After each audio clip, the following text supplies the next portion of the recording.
शादी वादी करने का कि सोचे कि राजनीति में पहले पाँव जमा ले कायदे से, उसके बाद करेंगे शादी वादी। अखिलेश यादव कैसे नेता लगते हैं आपको?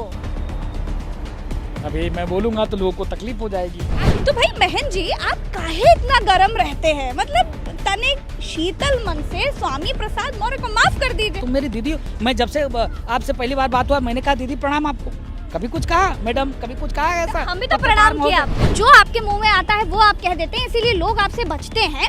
और आपने देखिए स्वरा भास्कर के बारे में कह दिया कि स्वरा भास्कर अब हजारों मर्दों के साथ रात बिताने के लिए तैयार हो जाएं तो उनको जो है एक मुस्लिम व्यक्ति से शादी मतलब मुबारक हो। भारत तो लोकतांत्रिक देश है महन जी, और भारत में ज्यादा आबादी हिंदुओं की है, तो फिर मुसलमानों से डर किस बात की? बहुसंख्यक तो हिंदू है ना। आपने कहा कि स्वामी प्रसाद मौर्य की जो सिर काट कर लाएगा उसको 21 लाख रुपए आप देंगे। अगर कोई जरूरतमंद व्यक्ति सच में ऐसा कर लेता तब क्या करते आप? उसको तो जेल हो जाती। राहुल गांधी जी की संसदीय जाते ही उनका घर छिन गया। बीजेपी में मुरली मनोहर जोशी जी हैं, लालकृष्ण अडवाणी जी हैं, वो भी सांसद नहीं है लेकिन उनका घर उनके पास है। आपको क्या लगता है एक धर्मगुरु के तौर पर, महंत के तौर पर, स्वामी के तौर पर, सन्यासी के तौर पर, तपस्वी के तौर पर, कि क्या ये न्याय संगत रहा है? मैं राहुल जी से निवेदन करूंगा कि आ जाएं हनुमानगढ़ी में, उनको मैं दीक्षा दे दूं। एक समय पर जब मुस्लिम सपोर्टिव सरकारें हुआ करती थी तो ईद में, चहल्लुम में, बकरीद में दंगे बवाल हो जाया करते थे, लेकिन अब हनुमान जयंती में, रामनवमी में बवाल हो रहे हैं। तो आपको क्या लगता है कि ये जो बवाल है मुस्लिम त्योहारों से शिफ्ट होकर के हिंदू त्योहार में की तरफ क्यों शिफ्ट हो गए? इसकी क्रोनोलॉजी कैसे देख रहे हैं आप? मतलब हम भगवा वस्त्र पहने हम सनातन की बात करती तो आतंकवादी हो गए। सनातन को गाली देने का प्रयास करो तो ये नहीं चलेगा, नहीं चलेगा, नहीं चलेगा। बहन जी, आपकी नजर में भड़काऊ भाषण की परिभाषा क्या है? भारत माँ को गाली दो, नहीं चलेगा। हिंदू राष्ट्र बनाने की बात आप कर रहे हैं, सनातन राष्ट्र बनाने की बात कर रहे हैं, लेकिन देश की आजादी में जितना हिंदुओं के खून का बलिदान हुआ है मुसलमानों ने भी दिया है। एक तो आप अपने आप को शूद्र कह के यादव जाति का आप अपमान कर रहे हो। वो यादव जाति जिसने सनातन धर्म संस्कृति की डंका बजा दिया। आने वाले समय में मतलब अयोध्या में मेयर के तौर पर देखने वाले हैं क्या? मायावती और अखिलेश यादव में अगर नंबर 1 नेता पूछे आपसे महन जी, तो आपको कौन लगता है? मंदिरों में और मठों में बाबाओं में वर्चस्व की लड़ाई होती है महन जी, तो वो क्यों होती है? आपको क्या लगता है? बाबा लोग तो सब सन्यासी होते हैं। इससे उखड़ पड़े वो मेरे ऊपर दौड़ पड़े, तो मेरे ऊपर दौड़ पड़े तो जय में मारा तय में मारो। महागुस्सेल स्वामी प्रसाद मौर्य की सुपारी देने वाले खुद स्वामी प्रसाद मौर्य को मारने के लिए दौड़ाने वाले अयोध्या में हनुमानगढ़ी के महंत राजू दास जी आज हमारे साथ हैं। और महंत राजू दास जी से आज प्रज्ञा मिश्रा के स्टाइल में बात होगी, और तब तक बात होगी जब तक वो खुद भस्म करने के लिए कमंडल नहीं उठा लेते। आइए मेरे साथ। प्रज्ञा मिश्रा एक प्रखरवादी पत्रकार, जो लाग लपेट नहीं, कोई डर नहीं, जो जी में आए बोलेगी, सवाल करेगी। आपको जी में आए तो जवाब दो, नहीं तो किनारे हो जाओ, ऐसी प्रज्ञा मिश्रा। नमस्कार महन जी, कैसे हैं आप? दीदी बहुत सुंदर, बहुत अच्छे। अच्छा, तो भाई महन जी, आप काहे इतना गरम रहते हैं? मतलब तनिक शीतल मन से स्वामी प्रसाद मौर्य को माफ कर दीजिए। आइए तनिक यहाँ आइए, साथ साथ चलेंगे। पहले तो बहन आपको ढेर सारा आशीर्वाद, नववर्ष और रामनवमी की ढेर सारी बधाई, और आपके जितने भी दर्शक हैं उनको ढेर सारा आशीर्वाद। क्या है कि आपके लिए दर्शक ही आपके लिए भगवान है, तो भगवान की कृपा बनी रहे और आपके दर्शक और बढ़ें और आपके चाहने वाले और भी आपके चैनल के लोग देखने वाले मिलें, ऐसा आशीर्वाद, ऐसा मंगल कामना। विषय आपने बहुत गंभीर उठाई है। हाँ। स्वामी प्रसाद मौर्य। एक पहली बात तो स्वामी, दूसरी बात प्रसाद, तीसरी बात मौर्य। स्वामी अच्छे व्यक्तियों का नाम होता है। स्वामी मतलब हम लोग के यहाँ स्वामी जी आ गए, मतलब विद्युत जन, पढ़ा लिखा, संस्कारवान, चरित्रवान को स्वामी जी। प्रसाद मंदिर में जाए, अरे पुजारी जी, महाराज जी प्रसाद दे दीजिए। प्रसाद, स्वामी प्रसाद माता पिता का, और जिस वंश में जन्मे हैं, मौर्य वंश एक समय में पूरे धरातल पर सबसे विशेष भूभाग का राजा हुआ करता था। उस वंश का बच्चा और यह बात करे कि रामचरितमानस को जला दिया जाए, रामचरितमानस को फाड़ दिया जाए। रामचरितमानस, गजब बात है। तुलसीदास दुबे, अरे गजब बात आप भी करते हो। दुबे कैसा? वो एक विशिष्ट व्यक्ति थे जिन्होंने पारब्रह्म परमात्मा भगवान श्री राम की जो चित्रण था, जो परमात्मा ने मानवता के लिए, समाज के लिए, समरसता के लिए, ऊंच नीच, छोटे बड़े सारे भेदभाव को खत्म करके सबको एक सामान्य बनाने के जो कार्य किया, उसके बारे में ऐसी मानसिकता रखना कि फाड़ दें, जला दें। और मैं कहाँ कहता हूँ कि आप दीदी मानो कि नहीं, आपको यही मानना है, भाव है, अच्छा है, हम अच्छे लग रहे हैं तो आप मानिए, नहीं तो आप हमसे बातें मत करिए, आप दूरी बना कर रखिए। लेकिन वो कहते हैं कि रामचरितमानस से दिक्कत नहीं है, उसमें लिखी कुछ पंक्तियों से दिक्कत है। फिर मैं हाथ जोड़कर निवेदन करता हूँ आपके चैनल के माध्यम से, जाकी रही भावना जैसी, प्रभु मूरत देखी तिन तैसी। उनका भाव ऐसा है, इसके नाते उनकी मनोदशा वैसी हो गई है। मैं सवाल पूछता हूँ आपके चैनल के माध्यम से, उनसे हमारी थोड़ी सी पर्सनल कोई दुश्मनी नहीं है। मुझको लगता है कि उनकी बुद्धि खराब हो गई है, और बुद्धि इतनी खराब हो गई कि मैं फिर कहता हूँ डंके की चोट पे, आप मोदी जी का विरोध कर सकते हैं, आप योगी जी का विरोध कर सकते हैं, आप संघ का विरोध कर सकते हैं, आप पर्सनल राजू दास का विरोध कर सकते हैं, लेकिन आप ये कहो कि ब्राह्मण नीच, ये कहो कि ठाकुर कुकर्मी, ये कहो कि पारब्रह्म परमात्मा भगवान श्री राम को हम नहीं सहेंगे, यह कहो कि रामचरितमानस को फाड़ देना, तो स्वामी सुन लो, आपने कहा कि साधु को ठंडे होना चाहिए, इतना गर्म नहीं। स्वामी सुन लो, तब फिर क्या होगा भगवान जाने। हर व्यक्ति के हाथ में जूता होगा और तुम्हारी खोपड़ी होगी। मैं अन्यथा मत लीजिएगा मेरी बात को। डेनमार्क में एक कार्टून बनता है, समय होता है 2 से और 2:30 के बीच में वह कार्टून रिलीज होता है, और 9:30 बजे तक 9 के 9 पत्रकारों की हत्या हो जाती है। आज तक इतिहास गवाही है, तमाम सोशल नेटवर्क पे, तमाम जगह में रोड शो, तमाम जगह कार्यक्रम, उस कार्यक्रमों में तमाम टीवी चैनलों पे मैं बोला करता हूँ, कभी आज तक ये नहीं कहा कि इस्लाम खराब है जी। कभी ये नहीं कहा कि ईसाई खराब है। मैंने कहा जो उसमें तमाम कुरीति हैं, उस कुरीति को कम किया जा सकता है, घटाया जा सकता है। जिस प्रकार से अपने यहाँ भी तमाम प्रकार के जो छुआछूत, ऊंच नीच, तमाम कुरीति थी, मुझको लगता है लोग जागरूक हुए, आज खत्म होने को कगार पर है। अपने यहाँ सती प्रथा थी, वो भी खत्म होने को कगार पे, मुझको लगता है सब खत्म हो गए। तो मेरे कहने का मतलब है कि मैं तो कभी कहा नहीं कि स्वामी प्रसाद मौर्य जी आप सनातन को ही मानो, अगर दम हो तो इस्लाम में 3200 जातियां हैं, 72 फिरके हैं, और उनमें भी यह व्यक्ति इस मस्जिद में जाएगा, यह व्यक्ति इस मस्जिद में जाएगा। अब आ जाइए आप, महिलाओं को उनके एंट्री है ही नहीं है। आप किसी भी इबादत के जगह पर मस्जिदों में देख लें, मंदिर में तो हमारी बहनें, हमारी माताएं, मातृशक्ति के बिना हम लोग का काम ही नहीं चलता है, और उनके यहाँ ऐसा क्यों है? दूसरा दीदी एक मिनट और, दूसरा फिर आ जाइए आप ईसाई में, आप देखिए कि 1700 जातियाँ हैं, 1700 जातियाँ हैं, और 1700 जातियाँ में लमसम ये स्थिति है कि यह व्यक्ति इस चर्च में जाएगा, यह व्यक्ति इस जगह पे नहीं दफनाएगा, उसको दफनाने की व्यवस्था अलग है। हमारे यहाँ शमशान में राजा, रंक, फकीर, साधु, सिद्ध पुरुष, महापुरुष सब उसी घाट पे जाएंगे, सबको ही दफनाया जाएगा। तो जिस प्रकार से समाज को बांटने का साजिश स्वामी प्रसाद मौर्य को के द्वारा हिंदू को बांटने की साजिश, आप फुल राजनीति करिए। मैंने पूर्व में कहा योगी जी को गाली दो, मोदी जी को गाली दो, संघ को गाली दो, भाजपा को गाली दो, लेकिन आप आगे मत बढ़ो, आप राष्ट्र का विरोध मत करने लग जाओ, आप सनातन का विरोध मत करने लग जाओ, आप साधु संतों का विरोध मत करने लग जाओ, आप ब्राह्मणों को इस प्रकार से गाली देना बंद कर दो।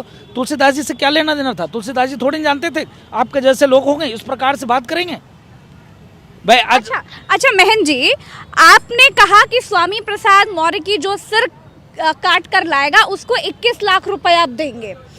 अगर कोई जरूरतमंद व्यक्ति सच में ऐसा कर लेता तब क्या करते आप? उसको तो जेल हो जाती। उसको जेल नहीं होती, मैंने पूर्व में मैं एक कागज लिख कर रखा हूँ और उसकी जिम्मेदारी पूर्णतः मैं लूँगा और मैं जेल जाने के लिए तैयार हूँ और उसके परिवार को पूरी खर्चा उठाने के लिए मैं तैयार था और किसी भी प्रकार से कोई दिक्कत नहीं होती, क्योंकि आप देखो ये तो क्राइम को सपोर्ट करना है ना, ये तो क्राइम। हाँ, मैं पुनः हाथ जोड़ता हूँ, मैं किसी को ये नहीं कहूंगा करने के लिए, लेकिन आप ये समझ सकते हो क्राइम नहीं, पार ब्रह्म परमात्मा भगवान श्री राम ने रावण का वध क्यों किया? भाई रावण एक प्रतापी, प्रभावशाली, उन्होंने सीता मैया का हरण किया। नहीं दीदी, वो सशक्तशाली, सिर्फ सीता मैया का ही हरण नहीं किया, रावण एक सशक्तशाली परम प्रतापी। हम तो आपके चेहरा देखकर भी नहीं बता पाएंगे, हाथ देखकर नहीं बता पाएंगे। रावण तो त्रिकालदर्शी पंडित था, मस्तक देखकर बता देता तुम क्या करके आओ, तेरे मन में क्या चल रहा है। इतना प्रकांड विद्वान होने के बावजूद भी वो पथभ्रष्ट हो गया। उसने साधुओं को मारना, ब्राह्मणों को सताना, गौ को मारना, यज्ञ आदि हवन इत्यादि नहीं होने देना, ऐसा कार्य करता था। उसके बाद और दुस्साहस देखिए, पराई स्त्री का अपहरण, जगत जननी माँ जगदम्बा सीता का उसने अपहरण किया। इसके बाद भगवान फिर भी परमात्मा ने माफ किया दीदी, यहाँ तक कहा कि ये रावण अभी भी सुधर जा, हमारे तुम्हारे लड़ाई के बीच में तमाम बेकसूर लोग मारे जाएंगे, रणभूमि में भी परमात्मा सजा देगा, संविधान है, कानून सजा देगा। धर्मो रक्षति रक्षतः, धर्म की रक्षा आप करोगे, धर्म आपका रक्षा करेगा। एक व्यक्ति लगातार रोज जहर उगलता है, अभी तक उसके ऊपर कार्रवाई क्यों नहीं, ये मेरा सवाल है। डंके की चोट पे मैं सवाल करता हूँ, वो भी योगी जी की सरकार में, सनातन की सरकार में, भगवे की सरकार में, और लखनपुरी में, लखनऊ जैसे नगरी में रामचरितमानस फाड़े जाना, जलाए जाना, ये छोटी मोटी बात है, बहुत बड़ी बात है। अभी तक तो आप समझ सकते हो, दम होता स्वामी प्रसाद मौर्य का तो कुरान की जो कुरीति है ना, हलाला से लेकर तमाम चीज उस पर बोलकर दिखा दें, छू के दिखा दें, दम हो तो नहीं कर सकते। क्योंकि यहाँ तो राजू दास ने कहा ना कि जो सर ला के देगा किस देंगे, यहाँ तक हो गया होता, कहना नहीं पड़ता, वहाँ कहना नहीं पड़ता। यहाँ मैं सहिष्णु हैं, हमने तो बोला भी, यहाँ तो लोग बोलने के लिए भी तैयार नहीं। इसके नाते आपने कहा कि कानून दंड देगा, लेकिन नहीं, कानून के साथ साथ हर व्यक्ति की जिम्मेदारी है। देश तो कानून से चलेगा महंत जी। तो ठीक है, आपने कहा देश कानून से चलेगा, एक अच्छा, आप ये बात मानते हैं कि नहीं मानते? हाँ, मैं भी मानता हूँ। एक तरफ आप कह रहे हो कि देश कानून से चलेगा, तो फिर रामचरितमानस का क्यों विरोध? रामचरितमानस से देश नहीं चल रहा है ना भाई, रामचरितमानस से देश नहीं चल रहा है, यहाँ गीता भागवत से देश नहीं चल रहा है, मनुस्मृति से देश नहीं चल रहा है, तो रोज रोज क्यों गाली देना? मनुस्मृति को जलाने के बाद क्यों करना? रामचरितमानस को फाड़ने के बाद क्यों करना? भगवान कृष्ण को क्यों गाली देना? गीता की फाड़ने जलाने के बाद क्यों करना? रामचरितमानस फाड़ने के बाद क्यों करना? जलाने की बात क्यों करना? सनातन की सभी पुस्तकों को बैन करने की बात क्यों करना?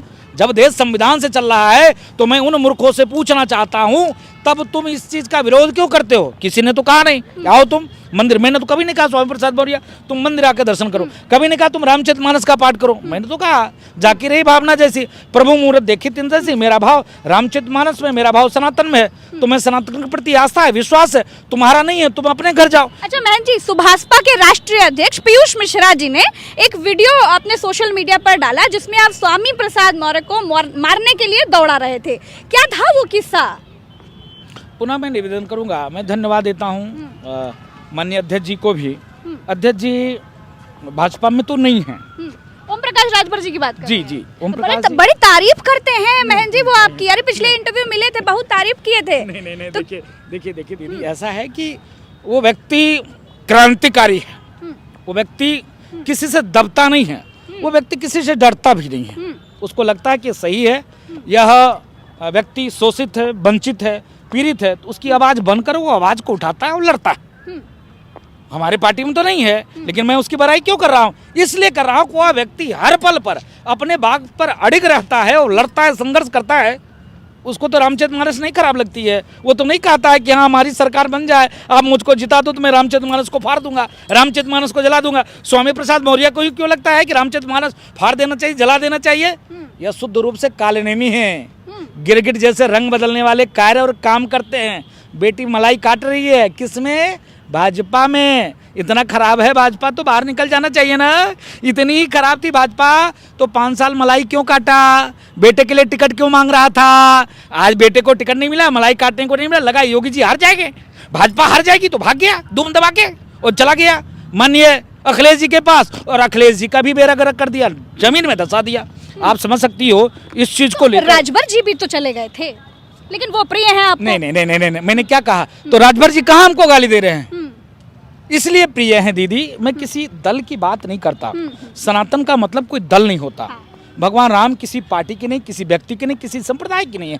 पारब्रह्म परमात्मा भगवान श्री राम सबके हैं, आपके भी उतना हमका हमारे हैं। हमारे थोड़ा सा इसलिए ज्यादा है क्योंकि मैं उनकी नाम की रोटी खाता हूँ, उनकी नाम का गुणगान गाता हूँ, उनकी मूर्ति उनकी फोटो रख कर पूजवाता हूँ, खाता हूँ, पेट पालता हूँ। इसलिए मुझको लगता है कि मेरे लिए विशेष है, इसके नाते हम ज़्यादा झगड़ता हूँ, ज़्यादा लड़ता हूँ। और आपको लगता है कि भगवान की बड़ी कृपा है, भगवान ऐसी कृपा बना के रखे, हमारी ऐसी ही पत्रकारिता, हमारी रोजी रोटी दिन प्रतिदिन चलता रहे, इस भाव के नाते आप मानती हो। ये थोड़ी सी हमारे और आप में अंतर है। लेकिन पुनः मैं निवेदन करूँगा, आपने कहा कि ऐसा आपकी मानसिकता क्यों, यह देश संविधान से चलता है, तो आप किसी भी प्रकार से ऐसे शब्द का प्रयोग नहीं कर सकते, नहीं कर सकते, नहीं कर सकते। मैं भी इस चीज़ को मानता हूँ, नहीं करना चाहिए, नहीं करना चाहिए, नहीं करना चाहिए। पुनः फिर कहूँगा, लेकिन धर्मो रक्षति रक्षता, धर्म की रक्षा करने की बात आएगी तो प्राण दे सकते हैं, और स्वामी प्रसाद मौर्य जैसे लोगों का प्राण हम ले भी सकते हैं। इसलिए क्योंकि वह एक बार नहीं, गलती एक बार होती है।